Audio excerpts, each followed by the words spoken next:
Grabe ang report sa akin, siga na ko dito eh.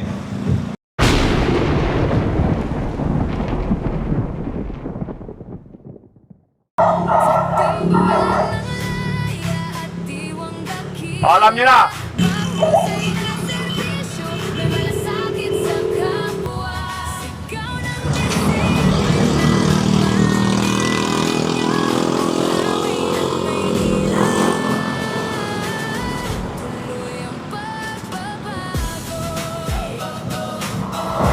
Patingin po ORCR.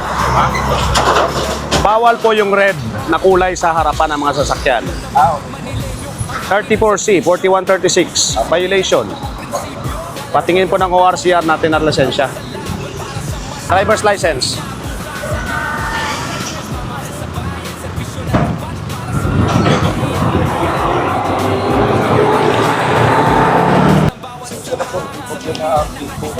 Eh pag puro tayo pasensya, wala na yan. We cannot impose the...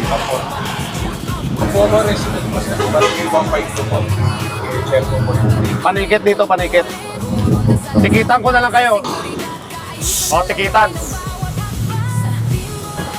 O, mandar ka na. Nako, tikit na, tikit. Lisensya mo, nabigay mo na.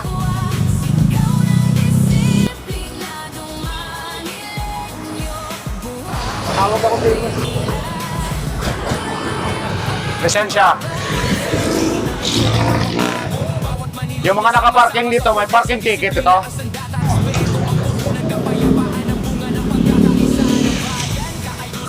Lisensya.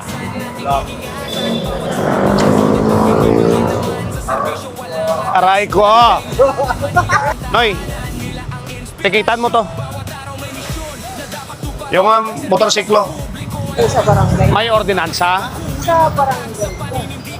Dapat po, may barangay ordinance o barangay resolution, it is approved by the City Council. Okay. Pag hindi siya approved ng City Council, wala po siyang effect. Happy birthday, verify muna sa barangay. Hawakan nyo na, kasi pag tinikita ko kayo dito, ipakita nyo yon.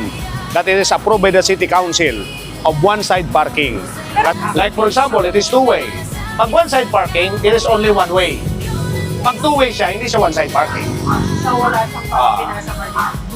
So, dandaanin nyo na-inform. Minawarningan ko na kayo. Inuuna ko muna yung mga main roads.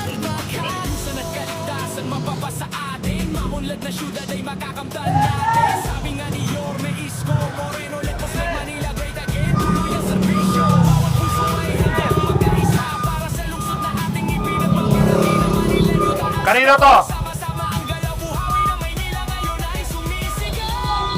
O, labas kayo. Bago tingnan ninyo, kalsada na yan. Nilagyan nyo pa ng semento.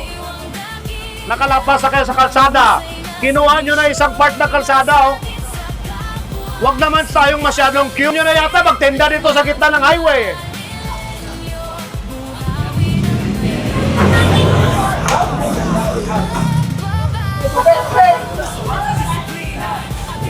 Grabe ang report sa akin. Siga na ko dito eh. Nakuha ko na pangalan ng may-ari dito. Kakasuhan natin. Yung may-ari, prepare na lang ng summon ha. Ipapile ko yung kaso. Nakunan na rin ang picture at video.